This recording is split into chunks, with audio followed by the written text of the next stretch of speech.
Les caractères ou les mœurs de ce siècle. Jean de la Bruyère. Livre 5.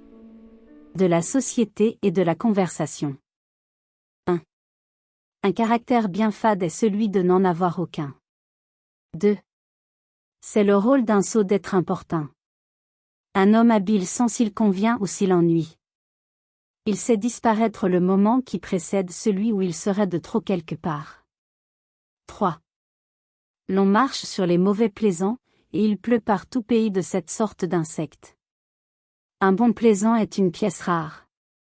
À un homme qui est né tel, il est encore fort délicat d'en soutenir longtemps le personnage. Il n'est pas ordinaire que celui qui fait rire se fasse estimer. 4. Il y a beaucoup d'esprits obscènes, encore plus de médisants ou de satiriques, peu de délicats. Pour badiner avec grâce, et rencontrer heureusement sur les plus petits sujets, il faut trop de manières, trop de politesse, et même trop de fécondité. C'est créer que de railler ainsi, et faire quelque chose de rien. 5. Si l'on faisait une sérieuse attention à tout ce qui se dit de froid, de vain, de puéril dans les entretiens ordinaires, l'on aurait honte de parler ou d'écouter, et l'on se condamnerait peut-être à un silence perpétuel, qui serait une chose pire dans le commerce que les discours inutiles. Il faut donc s'accommoder à tous les esprits, permettre comme un mal nécessaire le récit des fausses nouvelles, les vagues réflexions sur le gouvernement présent, ou sur l'intérêt des princes, le débit des beaux sentiments, et qui reviennent toujours les mêmes. Il faut laisser Arons parler proverbes, et Mélinde parler de soi, de ses vapeurs, de ses migraines et de ses insomnies. 6. L'on voit des gens qui, dans les conversations ou dans le peu de commerce que l'on a avec eux, vous dégoûtent par leurs ridicules expressions, par la nouveauté, et j'ose dire par l'impropriété des termes dont ils se servent, comme par l'alliance de certains mots qui ne se rencontrent ensemble que dans leur bouche, et à qui ils font signifier des choses que leurs premiers inventeurs n'ont jamais eu intention de leur faire dire. Ils ne suivent en parlant ni la raison ni l'usage, mais leur bizarre génie, que l'envie de toujours plaisanter, et peut-être de briller, tourne insensiblement à un jargon qui leur est propre, et qui devient enfin leur idiome naturel. Ils accompagnent un langage si extravagant d'un geste affecté et d'une prononciation qui est contrefaite. Tous sont contents d'eux-mêmes et de l'agrément de leur esprit, et l'on ne peut pas dire qu'ils en soient entièrement dénués. Mais l'on les plaint de ce peu qu'ils en ont, et ce qui est pire, on en souffre. 7. Que dites-vous? Comment? Je n'y suis pas. Vous plairait-il de recommencer? J'y suis encore moins. Je devine enfin. Vous voulez, Assis, me dire qu'il fait froid. Que ne disiez-vous, il fait froid? Vous voulez m'apprendre qu'il pleut ou qu'il neige. Dites, il pleut, il neige. Vous me trouvez bon visage, et vous désirez de m'en féliciter. Dites. Je vous trouve bon visage. Mais, répondez-vous, cela est bien uni et bien clair. Et d'ailleurs qui ne pourrait pas en dire autant? Qu'importe, Assis. Est-ce un si grand mal d'être entendu quand on parle, et de parler comme tout le monde? Une chose vous manque, Assis, à vous et à vos semblables les 10 heures de Phébus. Vous ne vous en défiez point, et je vais vous jeter dans l'étonnement. Une chose vous manque, c'est l'esprit. Ce n'est pas tout.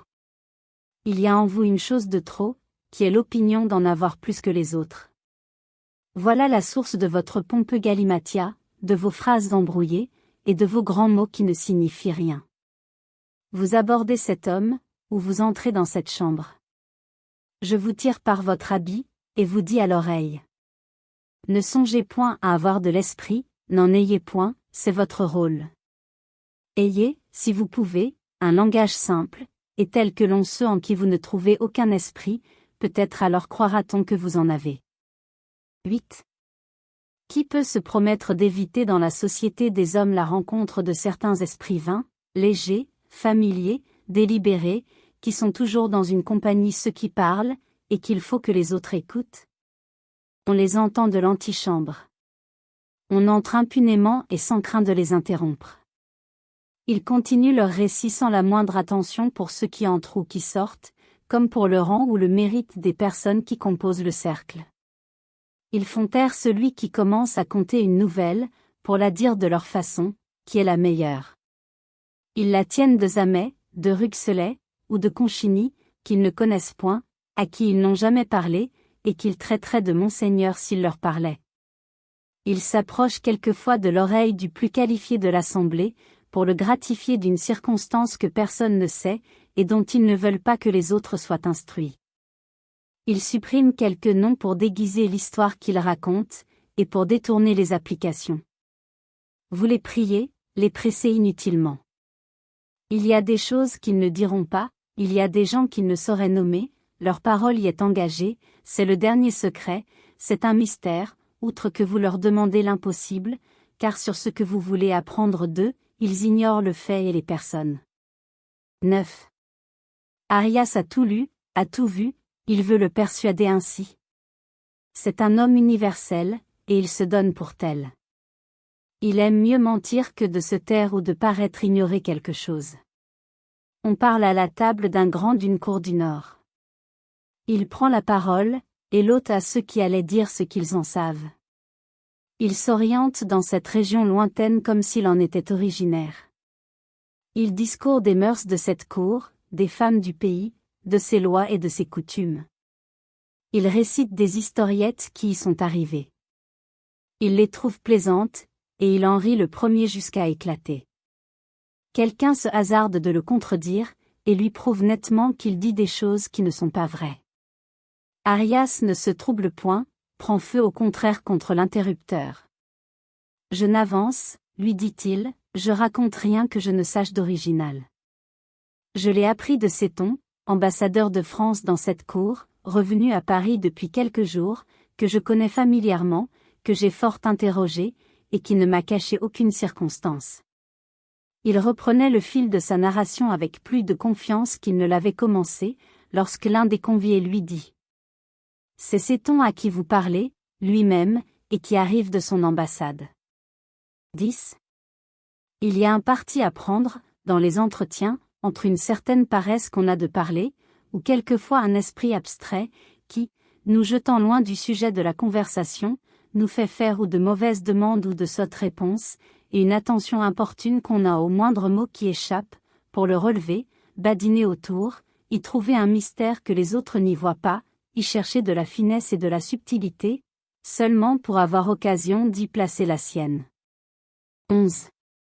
Être infatué de soi, et s'être fortement persuadé qu'on a beaucoup d'esprit, est un accident qui n'arrive guère qu'à celui qui n'en a point, ou qui en a peu. Malheur pour l'or à qui est exposé à l'entretien d'un tel personnage.